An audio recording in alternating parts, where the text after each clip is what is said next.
मंगलम भगवान वीरो मंगलम गौतमो गणी मंगलम कुंद कुंदार्यो जैन धर्मोस्तु मंगलम सर्वमंगलमांगल्यम सर्वकल्याणकारकम प्रधानम सर्वधर्माणां जैनम जयतु शासनम।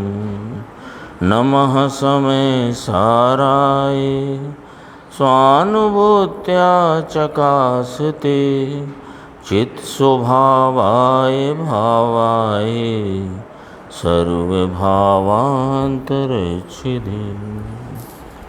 समय सारथी परमागम ग्रंथ, इसके सर्वविशुद्ध ज्ञान अधिकार में 241 नंबर का कलश है, जो आगे की गाथा की सूचना रूप से यहाँ टीकाकार आचार्य भगवान कहते हैं। पेज नंबर है 199, कलश 241।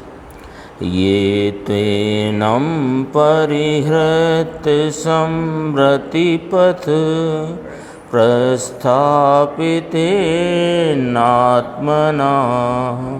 लिंगे द्रव्यमये बहन्ति ममतां तत्त्वावबोधच्युताः नित्योद्धतमखण्डमकम् अतुललोकं स्वभावप्रभा प्राग्भारं समयस्य सारममलं नाद्यापि पश्यन्ति ते।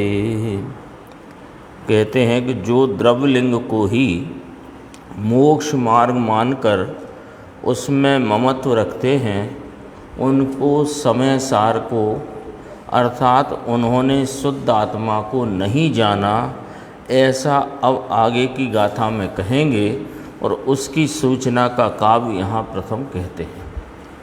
यानी मूल जो आगे विषय आने वाला है उसमें कहते हैं कि द्रव्यलिंग को ही जो मोक्ष मार्ग मानकर उसमें ममत्व रखते हैं, वे समय सार को यानी शुद्ध आत्मा को नहीं जानते।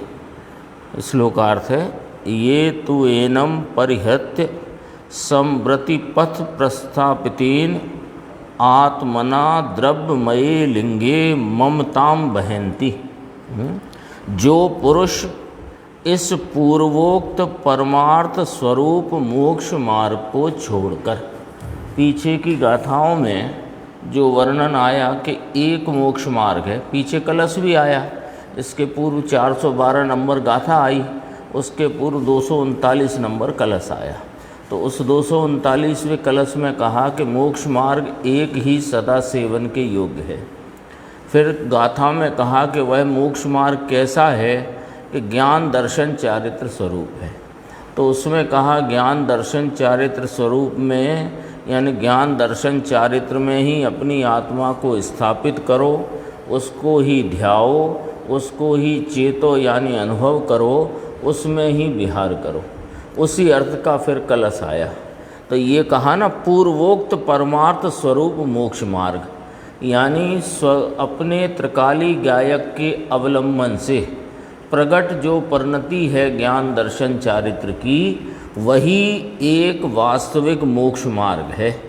सो उसको छोड़कर आया ना, परमार्थ स्वरूप मोक्ष मार्ग को छोड़कर व्यवहार मोक्ष मार्ग में स्थापित अपने आत्मा द्वारा। कहा तो ये है आचार्य भगवान ने कि अपने गायक भगवान के आलम्बन से प्रकट होने वाली निर्मल ज्ञान दर्शन चारित्र की जो वृत्ति परिणति है, उसमें स्थापित हो, ये मोक्ष मार्ग, उसमें अपने आत्मा को स्थापित करो, स्थित करो। ये आई थी ना चर्चा। तो इसने क्या किया, जो पुरुष यानी जो इस प्रकार करते उनका नाम समझ लो, जो पुरुष इस पूर्वोक्त परमार्थ स्वरूप ज्ञान दर्शन चारित्रमय मोक्ष मार्ग को छोड़कर व्यवहार मोक्ष मार्ग में स्थापित अपने आत्मा द्वारा, यानी जिन्होंने व्यवहार मोक्ष मार्ग में अपनी आत्मा को स्थापित कर लिया है और इसके द्वारा द्रव्यमय लिंग में ममता करते हैं, यानी बाह्य क्रियाकांड आचरण वृत्ति और विकल्पात्मक जो कषाय की मंदता रूप जो व्यवहार है उसको ही मोक्ष मार्ग मानकर उस बाह्य वृत्ति में ही ममता करते हैं। तो द्रव्यलिंग शब्द लिया ना, द्रव्यमय लिंग में ममता करते हैं, ब्रैकेट में इसका अर्थ भी किया, अर्थात ऐसा मानते हैं कि यह द्रव्यलिंग ही हमको मोक्ष प्राप्त कराएगा। तो पूरी बात स्पष्ट समझना, इसमें बहुत गंभीर है बात कि परमार्थ मोक्ष मार्ग तो सर्वज्ञ देव ने कहा कि वह तो ज्ञायक प्रभु के आलम्बन से उपजने वाली ज्ञान दर्शन चारित्र की निर्मल वृत्ति अथवा परिणति उसका नाम है। सो उसमें अपने आत्मा को स्थित करो, सो वो तो छोड़ दिया। और जो व्यवहार मोक्ष मार्ग है यानी बाह्य क्रिया कांड व्रत आदि की जो वृत्ति, विकल्पात्मक वृत्ति, व्यवहार रत्नत्रय रूप वृत्ति, उसमें अपने को स्थित किया हुआ है और उसमें करके ऐसा करके द्रव्यमय लिंग में ममता करता है, यानी ऐसा मानता है कि यह द्रव्यलिंग ही ये कषाय की मंदता रूप वृत्ति और बाह्य शरीर आश्रित क्रियाकांड की वृत्ति यह हमको मोक्ष प्राप्त कराएगी, ऐसा मानता है। तो कहते हैं ऐसे जो लोग हैं ते तत्व अवबोध च्युतः अद्य अपि समयस्य सारम न पश्यन्ति। वे पुरुष, ऊपर था ना मिलाना, जो पुरुष, अब क्या कहा, वे पुरुष, जो पुरुष द्रव्यमय लिंग में ममता करते हैं, अर्थात यह मानते हैं कि द्रव्यलिंग रूपी जो बाह्य क्रियाकांड और कषाय की मंदता वाली जो रागमय वृत्ति है, व्यवहार रत्नत्रय जिसे कहा गया, ऐसी जो वृत्ति है राग रूप, उससे मोक्ष की प्राप्ति हो जाएगी। ऐसे जो मानने वाले पुरुष हैं, वे पुरुष तत्व के यथार्थ ज्ञान से रहित वर्तते हुए अब तक हजू सुधी, अब तक उसमें आया ना अद्य अपि, अब तक समय के सार को यानी कि शुद्ध आत्मा को देखते अनुभवते नहीं। आया ना, ते तत्व अवबोध च्युतः अद्य अपि माने अब तक भी समयस्य सारम न पश्यन्ति, समय के सार रूप जो अपना शुद्धात्मा है उसको नहीं देखते, नहीं अनुभवते। अब बहुत गंभीर यहाँ से चर्चा है, कैसा है वह समय सार यानी कि शुद्धात्मा जिसे यह द्रव्य लिंग में ममता करने वाले पुरुष बाह्य क्रियाकांड और व्यवहार रत्नत्रय से मोक्ष मार्ग मानने वाले उसमें ही प्रवृत्त रह कर के मोक्ष हो जाएगा, ऐसी भ्रांति में रहने वाले पुरुष वे समय के सार यानी शुद्धात्मा को नहीं देखते, नहीं अनुभवते। क्यों? उसका भी ऊपर उसका हेतु किया। ते तत्व अवबोध च्युता, वे तत्व के वास्तविक स्वरूप से च्युत हैं। वे इस चैतन्य आत्मा और इसके आलंबन से प्रकट होने वाला मार्ग और उसके फल रूप जो परिपूर्ण शुद्धता का भाव है उससे उसके बोध से च्युत हैं, जानते ही नहीं। तो वे जानते नहीं तो शुद्ध आत्मा को देखते नहीं, अनुभवते नहीं, तो कैसा है वह शुद्ध आत्मा। अब इसके यहाँ पर 5-6 बोलों से ये चर्चा की है। देखो, नित्य उद्योतम, यह समय का सार कहो, समय सार स्वरूप कहो, अथवा शुद्ध आत्मा कहो, अथवा यह मैं हूँ ऐसा कहो। यह कैसा है अथवा मैं कौन हूँ और मेरा क्या स्वरूप है, इसका उत्तर कहो। या शुद्ध आत्मा कौन है, उसका क्या स्वरूप है, उसका उत्तर कहो। तो कहते हैं कि वह नित्य उद्योतम, नित्य प्रकाशमान है। नित्य माने सदैव, प्रकाशमान माने अपने स्वभाव ज्ञाता दृष्टा ज्ञान भाव से प्रकाशित तत्व है, सदैव प्रकाशित है। किससे? अपने ज्ञान आदि स्वभाव से नित्य प्रकाशित है। फिर तो नित्य प्रकाशमान है, इसका अर्थ करते हैं कि अर्थात कोई प्रतिपक्षी होकर के जिसके उदय का नाश नहीं कर सकता। यानी यह ज्ञान स्वभावी चैतन्य परमात्मा, यह शुद्ध आत्मा, यह समय सार स्वरूप आत्मा नित्य उद्योतम है, तो ये नित्य प्रकाशमान है। अब प्रतिपक्षी कौन है कि परिणति में उठता हुआ जो राग का भाव है, जो दया दान व्रत पूजा भक्ति का शुभ राग हो कि काम क्रोध का अशुभ राग हो, ये कोई सा भी राग जो इससे प्रतिपक्षी है, यह तो वीतराग स्वरूप है। और परिणति में उपजता हुआ जो राग का भाव है वह इसके स्वरूप से प्रतिपक्षी है। वो भले प्रतिपक्षी राग उत्पन्न होए लेकिन इसके उदय का नाश नहीं कर सकता। यानी उदय नाम स्वभाव का जो उदयमानपना है, स्वभाव का जो अपना व्यक्त भाव है, व्यक्तपना है, ये ज्ञान का ज्ञानत्व है, दर्शन का दर्शनत्व है, उसका नाश कोई जगत का राग कर नहीं सकता और किया नहीं अब तक। ऐसा है वह शुद्ध आत्मा। इसको नहीं जान पाया कौन? अब तक आया ना हजूस सुधी, अब तक संस्कृत में आया अद्य अपि समयस्य सारम न पश्यन्ति। वह पुरुष नहीं जान पाए कौन? कि जो व्यवहार रत्न, संक्षेप में कहें तो व्यवहार रत्नत्रय को ही मोक्ष दिलाने वाला मानते हैं, इससे मोक्ष की प्राप्ति हो जाएगी। ऐसे द्रव्यमय लिंग के को ही मोक्ष मार्ग मानने वाले वे समय के सार को नहीं जानते। तब कहते हैं कि समय सार स्वरूप शुद्ध आत्मा कैसा है कि नित्य उद्योतम। एक बोल हुआ, कोई सा राग परिणति में खड़ा होए लेकिन कोई राग की उत्पन्न होने पर भी इसके ज्ञानत्व का, इसके आनंदत्व का, सुखत्व का कभी नाश हो सकता नहीं। ऐसा यह नित्य उद्योतम है। एक बात। दूसरी बात, अखंडम, यह शुद्धात्मा अखंड है। अखंड है अर्थात जिसमें अन्य ज्ञेय आदि के निमित्त से खंड नहीं होते। यह ज्ञान रूप आत्मा अपने ज्ञान भाव से प्रति समय परिणमित होता हुआ स्वयं पर प्रकाशक सामर्थ्य के भाव में परिणमता हुआ, यह अनेक ज्ञेयों को जानता परिणमता है, लेकिन उन ज्ञेयों के जानने से इसका यह स्वभाव खंडित नहीं हो जाता। इसका यह स्वभाव ज्ञेयों के कारण खंडित नहीं हो जाता।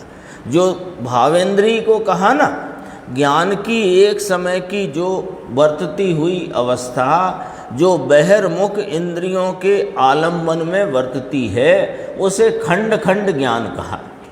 तो वह अवस्था में खंड पड़ जाता है, लेकिन यह जो अखंड स्वरूप एक रूप अपना आत्मा है, इसकी अखंडता में कोई किसी ज्ञेय के जानने से खंड नहीं पड़ता। समझ गए बात?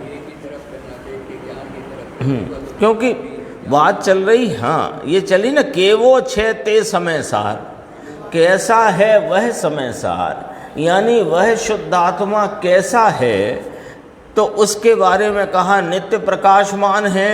यानी कोई राग की परिणति खड़ी रहे, इसका ज्ञानत्व वह बुझ जाए या दब जाए ऐसा नहीं। फिर कहा अखंड है, ज्ञेय आदि के निमित्त से इसमें खंड नहीं पड़ जाते, ज्ञान स्वभाव में खंड नहीं पड़ जाता।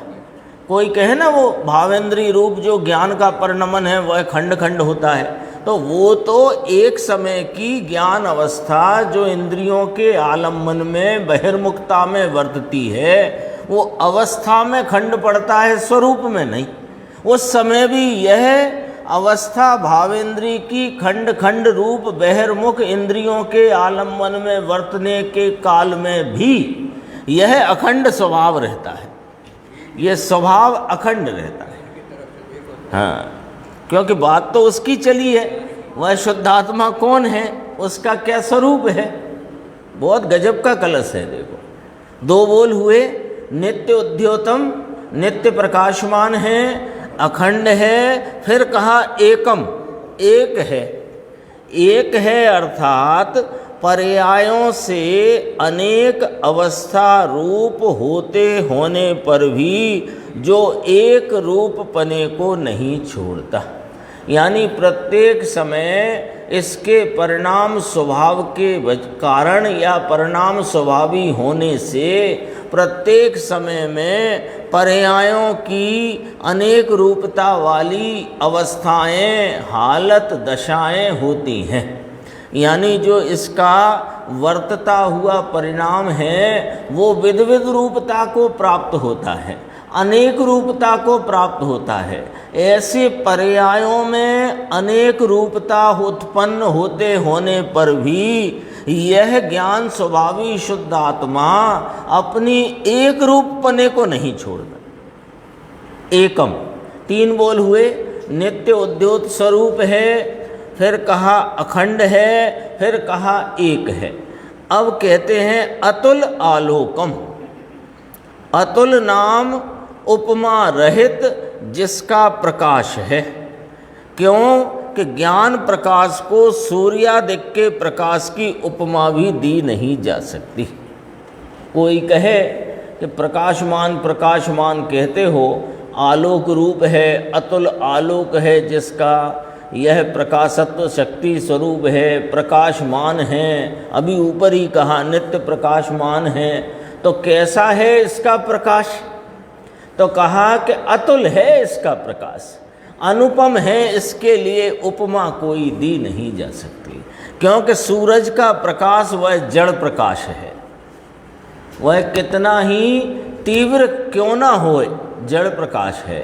और यह तो अत्यंत तेज रूप चैतन्य प्रकाश है, इसमें कैसे उपमा देंगे?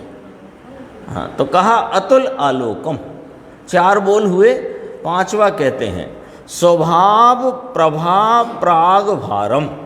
स्वभाव प्रभा का पुंज है, यह अर्थात चैतन्य प्रकाश के समूह रूप है। अपनी स्वभाव के प्रभा का प्राग भार माने अपने स्वभाव के प्रकाश के पुंज रूप है। यह चैतन्य स्वरूप ज्ञाता दृष्टा, इसका जो स्वभाव, उस स्वभाव का यह समूह रूप है, ये पुंज रूप है, ये अनंत स्वभाव का पिंड रूप है, ये कहा यहाँ। फिर कहा अमलम। अमलम माने रागादि विकार रूपी मल से रहित है। कि कब? कि सदैव। जब भगवान होगा, पूर्ण वीतरागता होगी, तब के तब नहीं, तब तो पर्याय में वो निर्मलपना प्रगटेगा। ये तो पर्याय में मलिनपना होए कि निर्मलपना होए, वस्तु से तो यह अमल स्वरूप ही है। तो कितने बोल आए देखो, नित्य प्रकाशमान कहा, अखंड कहा, एक कहा, अतुल आलोकम माने अनुपम कहा, फिर स्वभाव प्रभा प्राग भारम, इसका अर्थ है अनंत स्वभाव के। तो स्वभाव यहाँ मुख्यतः चैतन्य लिया, तो चैतन्य आदि स्वभावों के जो समूह रूप है उसका पुंज है। हाँ, अनेक गुणों का अभेद भाव है, ये यहाँ पर भाव है इसका। पुंज तो समूह नहीं, नहीं, यहाँ तो स्वरूप की बात चलती है। देखो दोबारा से, नित्य प्रकाशमान है तो इसका जो ज्ञान दर्शन स्वभाव है, यहाँ चैतन्य की मुख्यता लेना, हर एक बोल में चैतन्य की मुख्यता है। तो ये नित्य प्रकाशमान है माने इसका ज्ञान स्वरूप, इसका दर्शन स्वरूप, वह ऐसा प्रकाशमान माने वह उसके व्यक्त भाव को, यानी पर्याय वाला व्यक्त नहीं, उसकी व्यक्तता का जो स्वभाव है वो उसके ज्ञानत्व और दर्शनत्व जो उसका भाव है उसको कोई राग दबा नहीं सकता। ऐसा ये नित्य प्रकाशमान है, प्रतिपक्षी होकर इसके उदय का नाश नहीं कर सकता। फिर अखंड की तो बात हो ही गई, पर्यायों में अनेक अवस्था होने पर भी एक रूप रहता है, ये एक की बात करी। फिर अतुल आलोक, यानी इसका प्रकाशमान तो है, पर किससे उपमा दे दें इसकी, किससे उपमा दें बोलो, है ना। वो जाति अलग है, वो जड़ प्रकाश है, ये तो चैतन्य प्रकाश है।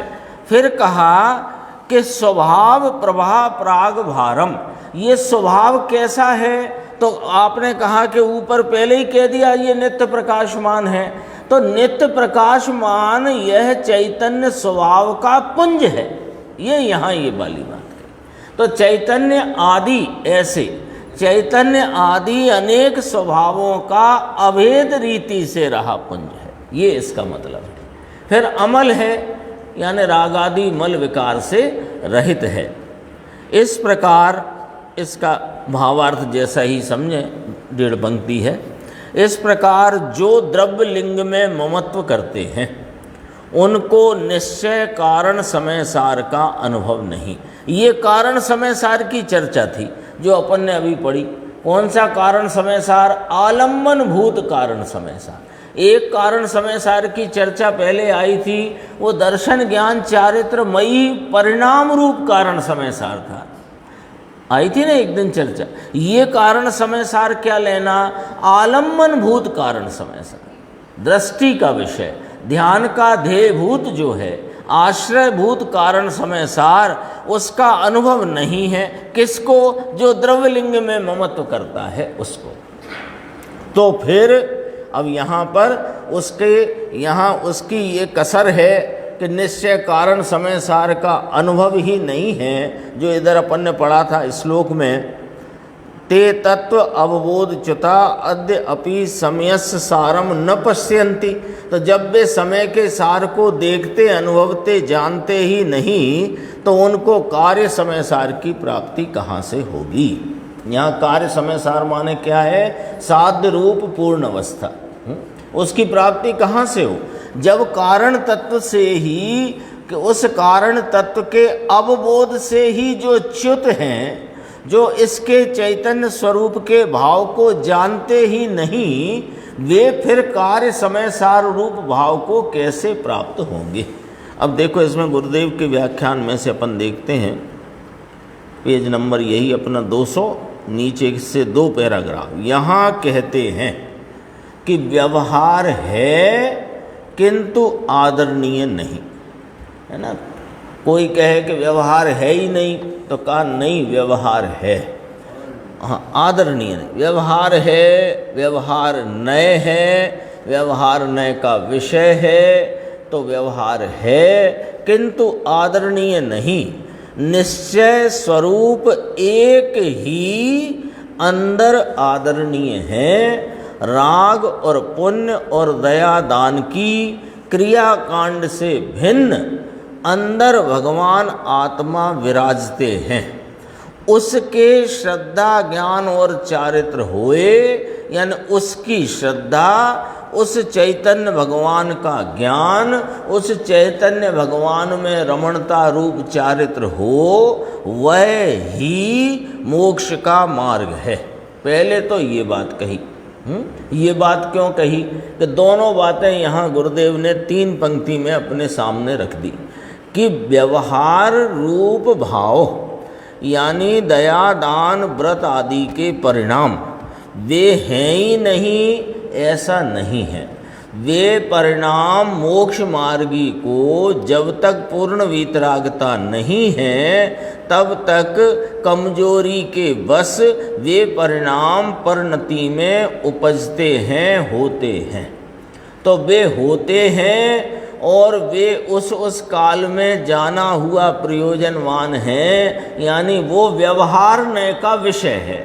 तो व्यवहार है, व्यवहार नय का विषय है, किंतु आदरणीय नहीं। अब आदरणीय कौन है? तो कहा निश्चय स्वरूप एक ही यह अपना चैतन्य महाराज, ये ही एक आदरणीय है। राग और पुण्य और दयादान की क्रिया कांड से भिन्न अंदर भगवान आत्मा विराजते हैं। उसकी श्रद्धा, उस चैतन्य भगवान का ज्ञान, उस चैतन्य भगवान में रमणता होती है, ये ही मोक्ष का मार्ग है।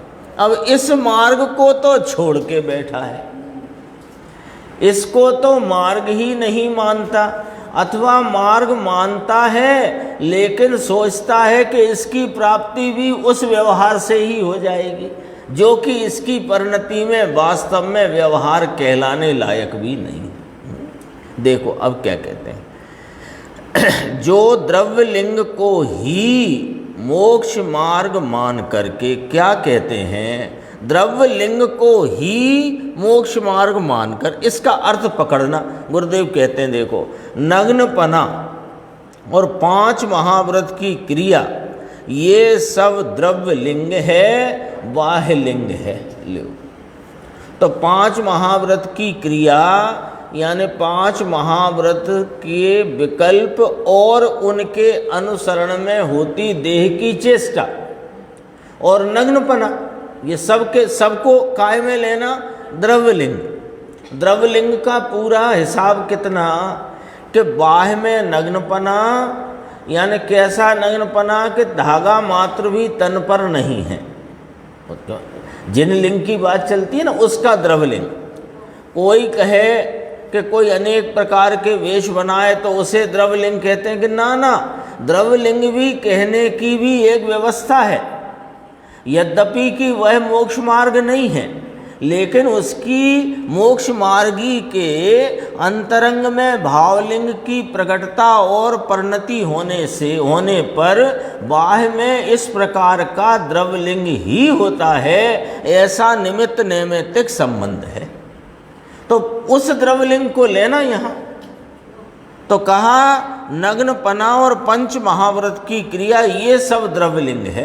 तो अपने क्या आ गया कि बाह्य में नग्नपना वेश नग्नपने का है, 5 महाव्रत की विकल्प रूप वृत्ति है और उसके अनुरूप देह की चेष्टा, ये सब क्या है? ये द्रव्यलिंग है, बाह्यलिंग है।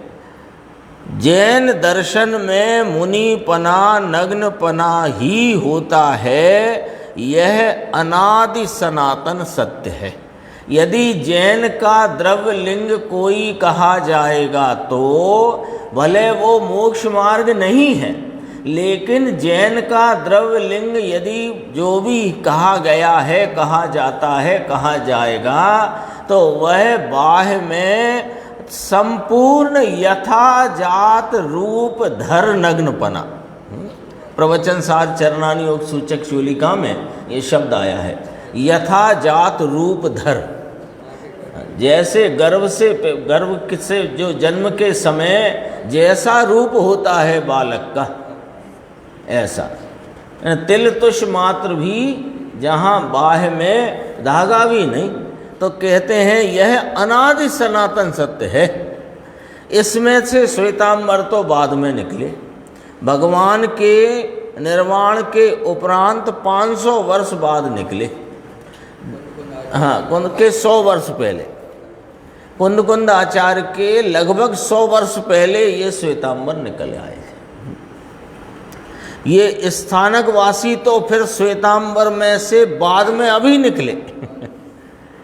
अनादि सनातन सत्य ऐसा जो यह मार्ग, उसका द्रव्यलिंग, वो मार्ग वो नहीं पकड़ाया, समझना बात को।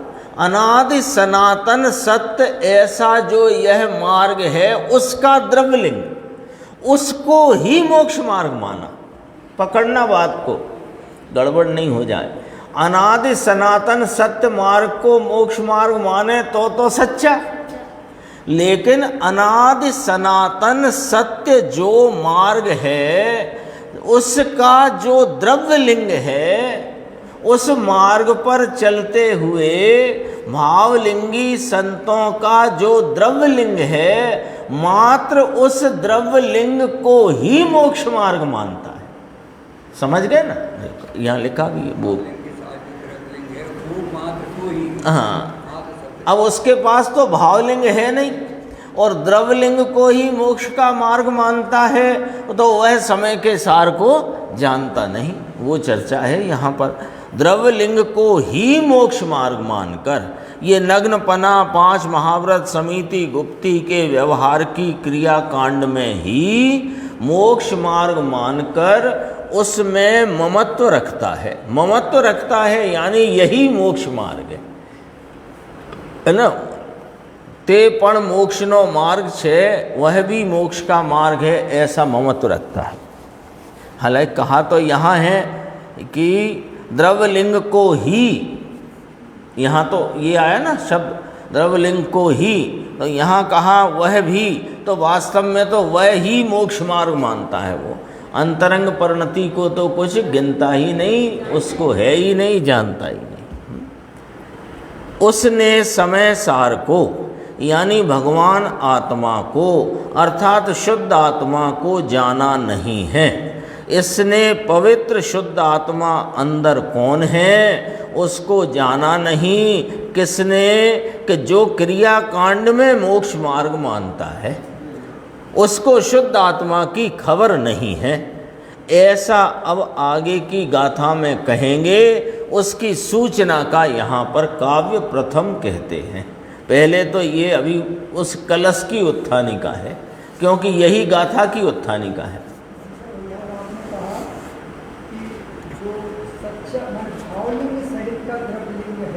उस द्रव्यलिंग को ही वो मानते हैं, तो मतलब वो तो मानेंगे ही नहीं, कोई ऐसा नहीं। भावलिंग सहित का द्रव्यलिंग नहीं, ऐसे समझो। जो भावलिंगी मुनिराजों का द्रव्यलिंग है, उस द्रव्यलिंग को ही जो मोक्ष का मार्ग मानता है, वो स्वयं भावलिंगी थोड़ी मानता है। भावलिंगी थोड़ी द्रव्यलिंग को मोक्ष मार्ग मानता है। लेकिन कौन सा द्रव्यलिंग लेना, यहाँ इतना छांट के बात करना कि ये जो वस्त्र पात्र वाले हैं इसको मोक्ष मार्ग मानते हैं, उनकी बात नहीं करते हैं यहाँ। उनकी भी छोड़ दो, जो शिथिलाचारी हैं वो छोड़ दो। ये तो भावलिंगी सच्चे मुनि को अनादि सनातन सत्य मार्ग में चलने वाले जो मुनिराज का द्रव्यलिंग है, जो उनका बाह्य स्वरूप है, तो बाह्य स्वरूप में क्या लेना कि शरीर का नग्नपना, 5 महाव्रत की समिति गुप्ती आदि की क्रिया और उस प्रकार की चेष्टा और विकल्प, ये सब बाह्य लिंग है। ये किसका बाह्य लिंग है कि अनादि सनातन जैन धर्म में जो चरणान योग में, या कहो अनादि सनातन सत्य जो मार्ग है, उस मार्ग में अंतरंग भावलिंग के साथ प्रवर्तित मोक्ष मार्गी को बाह्य में ऐसा लिंग होता है, उस लिंग को ही जो मोक्ष मार्ग मानता है। तो भावलिंगी थोड़ी मानता है। भावलिंगी द्रव्यलिंग ऐसा, अब ये कोई आजकल की सामान्य चर्चा के आधार पर अपन विचार करें, जो दिखाई दे रहा है ये तो द्रव्यलिंग भी नहीं है।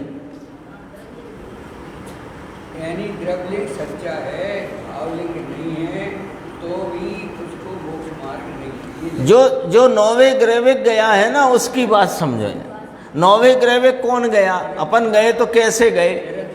कि निरतिचार 5 महाव्रत 28 मूल गुण का पालन किया, कभी प्राण जाए तो उद्दिष्ट आहार लिया नहीं, शरीर पर धागे का तिनका भी नहीं, ऐसी स्थिति है। और उसको अपन अपना ही इतिहास पढ़ रहे हैं, समझो इसमें किसी की क्या बात कर, अपने ही इस प्रकार के 5 महाव्रत जिनेन्द्र परमात्मा का कहा हुआ जो जिन लिंग है बाह्य, उसको धारण किया, वैसी व्रतादि की वृत्ति में पड़ा, देह की निरतिचार चेष्टाएं करी, और प्राण जाए तो भी आहार उद्दिष्ट लिया नहीं, तब वह 9वें ग्रह में गया।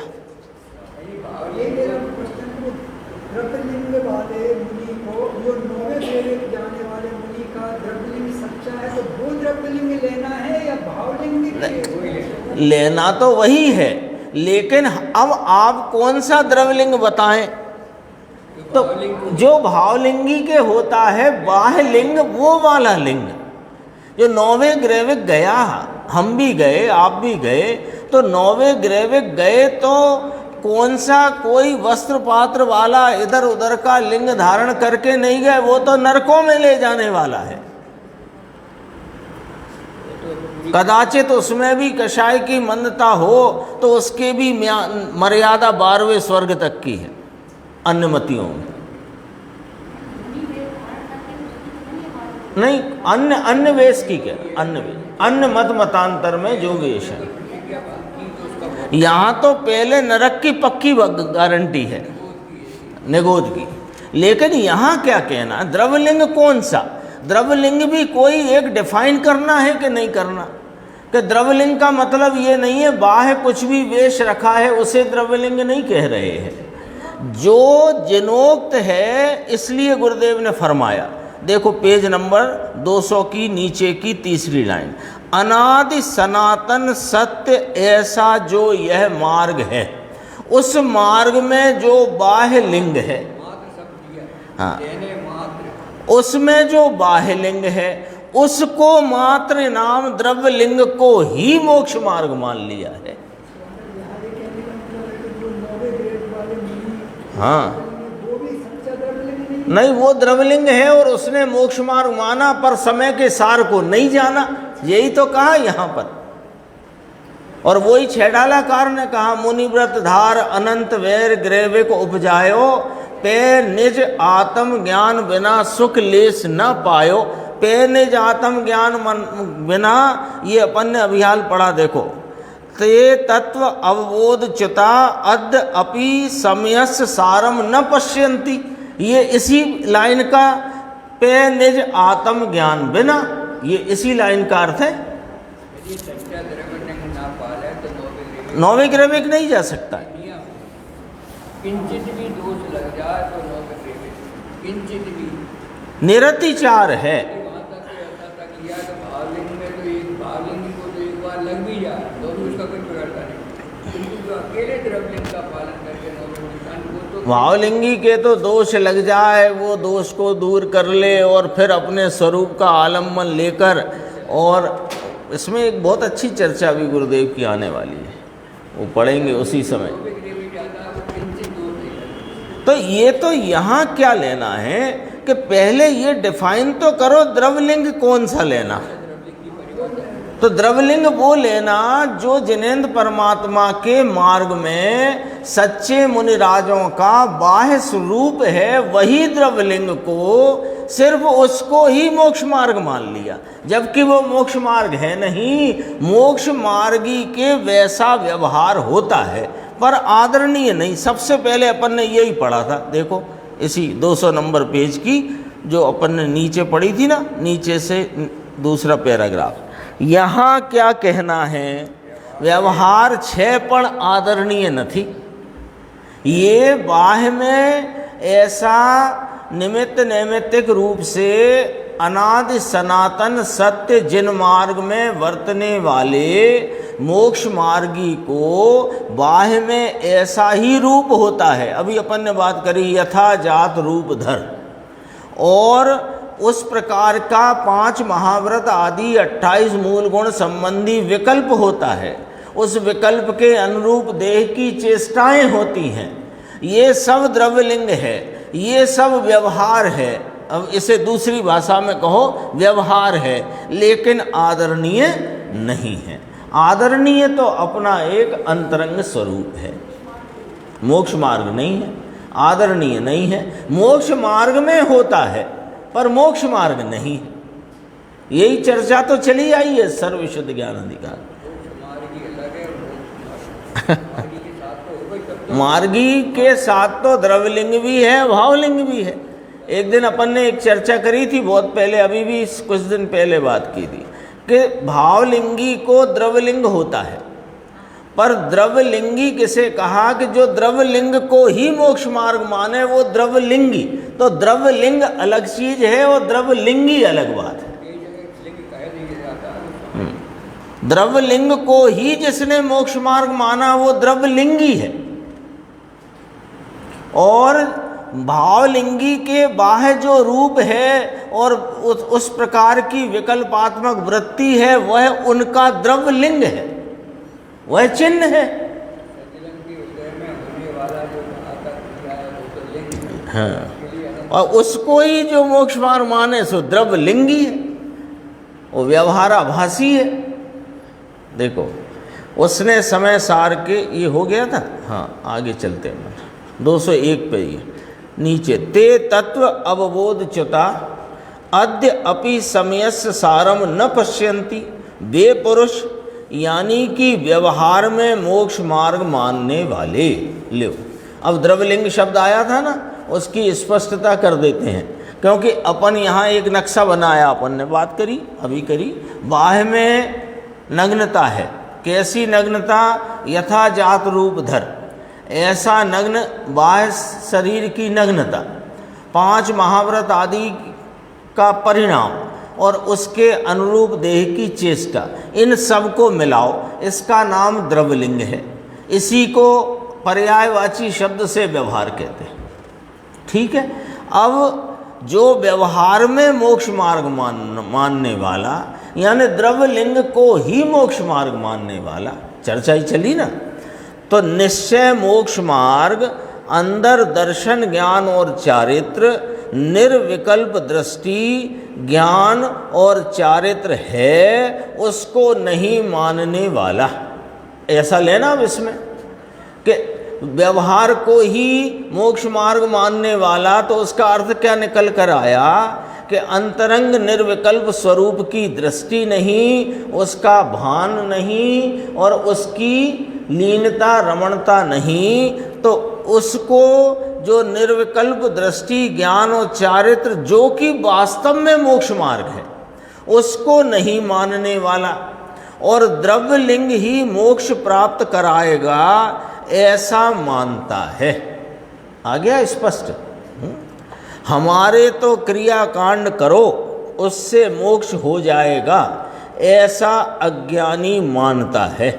बाहर में नग्न पने का वेश ले लिया और 5 महाव्रत 28 मूल गुण विकल्प राग है, ये हमको मोक्ष मार्ग या मोक्ष करा देगा और उससे हमारा मोक्ष होगा, ये बात भी आ गई। ऐसा मिथ्या दृष्टि व्यवहार को मोक्ष मार्ग मानता है, वह मिथ्या दृष्टि है, अज्ञानी है, संसार में भटकने वाला है ना। मोक्ष प्राप्त कराएगा। एक तो चावल सहित तत्व से अपन खान के, अब उसे कोई टूट रहा हो तो उसमें तो कुछ फल मिलेगा। हाँ, एक जगह अकेली तुझके ही है, अब उसमें टूटो तो क्या निकलेगा? बस इतना। वो उसका उदाहरण आता है, भाई साहब ने याद दिलाया, वो आता है ना, वो धान क्या क्या करती हो कि धान कूटते हैं, तो वो धान कूटते हैं तो उनने भी छिलके इकट्ठे किए, कूटना शुरू कर दिया, क्योंकि वहाँ दिख तो छिलके रहे थे, कूट रहा था धान, ऊपर ऊपर आ रहे थे छिलके, तो वो छिलके दिखते थे, तो उनने कहा यही अपन कूटो, इससे ही प्राप्ति हो जाएगी। वो वाली बात है ना। देखो, ते तत्व अवबोध च्युता, वे पुरुष तत्व के यथार्थ ज्ञान से रहित वर्तते हुए ऐसा मानने वाला। कैसा मानने वाला?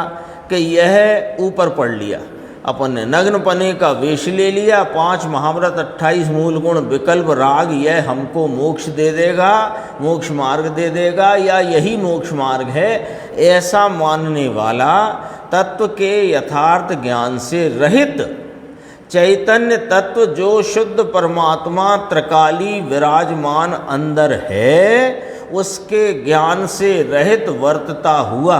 अब देखो, हजू सुधी, अब तक अनंत काल हुआ, अनादि का है ना जीव, तो अनंत काल बीत गया, अनंत बार द्रव्य लिंग लिया, अनंत बार द्रव्य लिंग धारण किया, नग्न मुनि साधु हुआ, पर अब तक समय के सार को यानी शुद्ध आत्मा को देखता नहीं, अनुभवता नहीं। आ गया ना, अपना भी आ गया ना मामला, सबका आ गया। ये व्यवहार से निश्चय मोक्ष प्राप्त नहीं होता है। पूछते हैं गुरुदेव है कि नहीं बात, ये समझ में आई क्या नहीं, ऐसा पूछते हैं अपन से। 203 पेज पे देखो, तो वह समय के सार को नहीं जानते, यहाँ तक बात आ गई ना। तो अब बात आई कि कैसा है वह समय का सार, अर्थात वह शुद्धात्मा कैसा है, उसकी व्याख्या अपन एक एक बोल की यहाँ देखते हैं। देखो, ये चीज़ क्या है, मिल गया बीच में 203 पेज। ये चीज़ क्या है कि नित्य प्रकाशमान है, अर्थात किस कोई प्रतिपक्षी होकर के जिसके उदय रूप माने उसकी भाव स्वभाव का नाश नहीं कर सकता। फिर कहा अखंड है, अर्थात जिसमें अन्य गेय आदि के निमित्त से खंड नहीं होते। क्या कहते हैं कि उसके ज्ञान में, ज्ञान स्वरूपी है ना शुद्ध आत्मा, तो उसके ज्ञान में पर गेय का ज्ञान होता है, किंतु ये गेय से अपने में खंड हो जाते हैं, ऐसा नहीं है। यह तो अखंड ज्ञान स्वरूप है। तो पर गेय का स्वय ज्ञान में प्रवेश नहीं होता और स्वय ज्ञान का गेय में प्रवेश नहीं होता, गेय का स्वय ज्ञान में प्रवेश नहीं होता। गेय में रहता है, ज्ञान स्वभाव अखंडपने अपने स्वभाव में रहता है। आगे देखो, इसी में थोड़ा सा नीचे चला। यहाँ तो साधुपना अनंत बार लिया, बाह्य क्रिया कांड 5 महाव्रत अनंत बार लिए, किंतु भगवान आत्मा चैतन्य शुद्ध प्रकाश है, उसकी प्राप्ति न हुई। ये प्राप्त होते वह चीज़ कैसी है, कैसा है वह समय का सार शुद्ध आत्मा, दोबारा यहाँ लिया। देखो, कोई प्रतिपक्षी होकर के उसके उदय का नाश नहीं कर सकता, ऐसा नित्य प्रकाशमान है, चैतन्य प्रकाश का पूर है। पूर तो समझ गए, जैसे नदी में पानी का पूर बहता है, ऐसा पूर चलता है। काय का? चैतन्य प्रकाश का, ज्ञान दर्शन का। चैतन्य अंदर जो है, यह चैतन्य ज्ञान का पूर है, ज्ञान रूपी नूर का पूर है। भगवान आत्मा जानक स्वभाव रूपी नूर अर्थात तेज का पूर है। अब ऐसा आत्मा कभी सुनाई ना होए तो अनुभव करे कहाँ से? अनंत बार क्रियाएं तो अनंत बार की हैं इसने, अनंत काल हुआ, इसमें कोई समय सुना नहीं। अब ये देखो क्या कहना चाहते हैं, अनंत काल बीत गया और अनंत बार मुनिव्रत अंगीकार किए, द्रव्य लिंग क्रियाएं अनंत बार करी और 9वें ग्रैविक तक अनंत बार गया, लेकिन इसने यह चैतन्य परमात्मा नित्य प्रकाशमान अखंड एक स्वरूप है, ये बात इसने सुनी नहीं। लो, तो आप तो कहते हो पहले अनंत बार ये समूह शरण भी गया, तो गया, सुना को नहीं सुना। पिताजी ने कहा 3 बार कहा, सुना नहीं कि सुन लिया, फिर भी खड़ा है तो नहीं सुना। ऐसे ही अपन अनसुना किया माने नहीं सुना, सुना पर उसको पालन नहीं किया। वे कहते रहे कि तू तेरे स्वरूप का आलम्बन ले, ये कहता रहा हम तो तुम्हारा आलम्बन लेंगे। ये देखो अखंड है, अनंत काल हुआ कोई दिन सुना नहीं, अनंत बार क्रिया करी किंतु यह प्रकाशमान भगवान की दृष्टि नहीं की। अखंड है, अगला बोल आया, अर्थात जिसमें अन्न गेय आदि के निमित्त से खंड नहीं होते। ज्ञायक भाव ज्ञान अन्न को जानता है, सो अन्न को जानने से अपने में खंड नहीं होते। ये तो ज्ञायक भाव रूप अपनी पर्याय को अपने में जानता है, ज्ञेय का तो ज्ञान में प्रवेश होता नहीं है। इसमें फिर अग्नि बर्फ का दिया उदाहरण गुरुदेव ने कि हाँ अग्नि दर्पण में दिखे कि बर्फ दिखे तो कोई, हाँ वो शीशा दर्पण गर्म नहीं हो जाता, ठंडा नहीं हो जाता। अखंड का फिर इसके बाद आया अपना पेज 204, 1 2 3 4 5वीं लाइन है, एक है। अगला बोल, एक क्यों कहा कि ज्ञान स्वरूप में जब मोक्ष के एक के दो हेतु देंगे यहाँ पर देखना कि ज्ञान स्वरूप में जब मोक्ष नाम केवल ज्ञान हुआ तो लोकालोक जानने में आया, इसलिए लोकालोक रूप ज्ञान नहीं हुआ। लोकालोक तो कितना है, अनंत। द्रव्य कितने हैं लोकालोक में, अनंत। और अनंत ही द्रव्य एक साथ जानने में आए, लेकिन यह ज्ञान लोकालोक रूप न हुआ, यह तो अपने ज्ञान स्वरूप एक रूप में ही रहा है।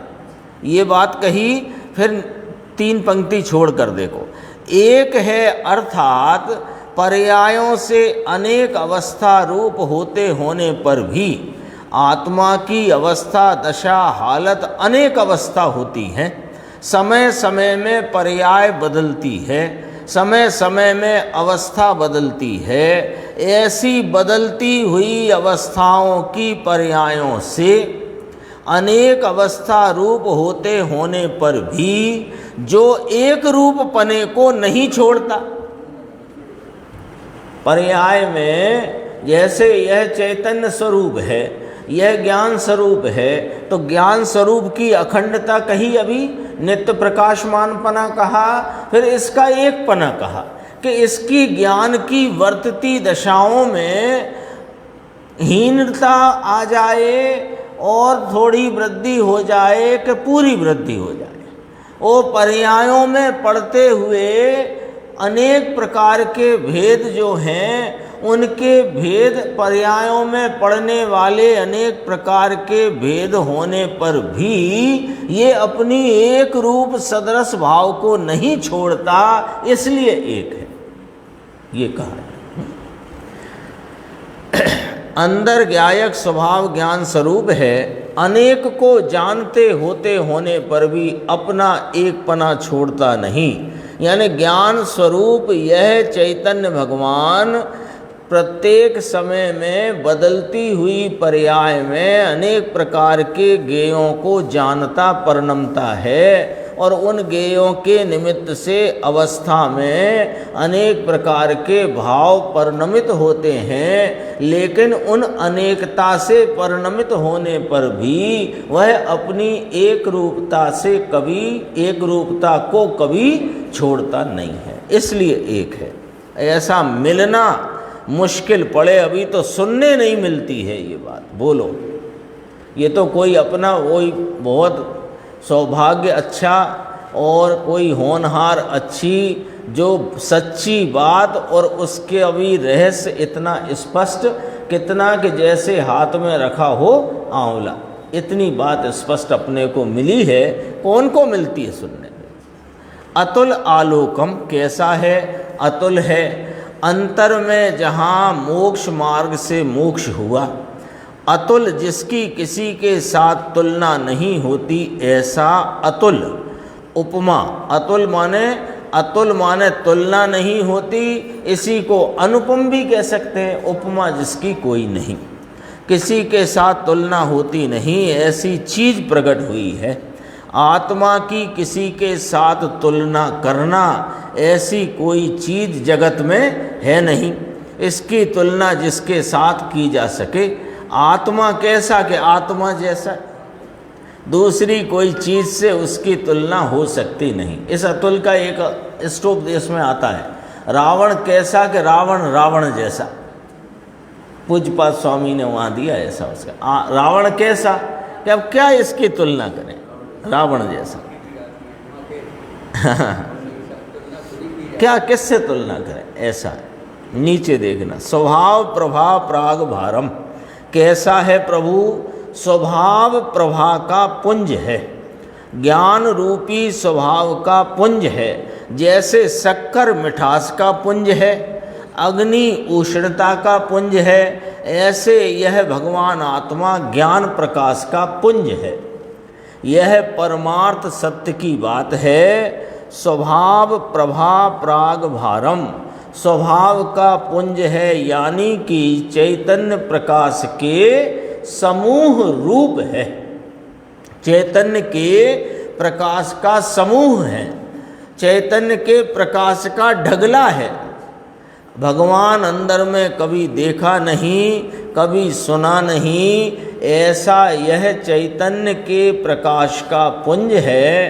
अंदर आत्मा चैतन्य के प्रकाश का समूह है, ऐसी दशा प्रकट होती है। मोक्ष मार्ग से ऐसा मोक्ष होता है। तो मोक्ष होता है तब कहा कि नहीं, यह तो मोक्ष में वह स्वभाव परिपूर्ण प्रकट होता है जो स्वभाव अभी अपने समूह रूप से विद्यमान है। उसकी चर्चा थी, आगे और भी बोल है, हो ही गया वैसे पूरा कर देते हैं। जो अमल है, चैतन्य प्रकाश का समूह है और रागादि विकार रूपी मल से रहित है। लेव इस प्रकार जो द्रव्य लिंग में ममत्व करता है, बाहर की क्रिया कांड में यानी दया दान व्रत भक्ति पूजा के राग में जो ममत्व करता है, ये शब्द समझना, ममत्व करता है माने उसमें हित मानता है, उसमें से लाभ की प्राप्ति होगी ऐसा मानता है। यह कि यह मेरे मोक्ष का कारण है, मैं धीरे धीरे यही करते करते मोक्ष में जाऊंगा, ऐसा जो ममत्व करता है उसको निश्चय कारण समय सार का अनुभव नहीं है। 5 पंक्ति छोड़ कर देखो, जो द्रव्य लिंग में पुण्य पाप में विकल्प में राग में मेरा है और मुझे लाभ होगा, ऐसा जो ममत्व करता है उसको समय सार यानी शुद्ध आत्मा का अनुभव नहीं है। तो फिर उसको कार्य समय सार की प्राप्ति कहाँ से होगी? प्रश्नवाचक। कार्य समय सार नाम परमात्म दशा, जब द्रव्य लिंग में ही ममता करता है। देखो इसका लॉजिक कहना है, यहाँ पर जो बात आई इसका लॉजिक, कि जब द्रव्य लिंग में ही ममता करता है तो उसको आत्मा का तो भान नहीं, आत्मा के श्रद्धा ज्ञान चारित्र नहीं, और क्रिया कांड में ममता करता है तो उसको कारण समय सार झूठा है। लॉजिक है यहाँ देखो, इसका कारणपना, इसने जिसको कारणपना दिया है वह झूठे भाव को कारणपना दिया, जिसमें कारणत्व ही नहीं है ऐसे भाव को कारणपना देता है। तो सच्चा कार्य समय सार इसको कहाँ से मिलेगा? कठिन बात है। पूरा हो गया अपना विषय, आगे गाथा है उसकी चर्चा अपन करें। यह अनंत उपकार है उसके लिए जन्मा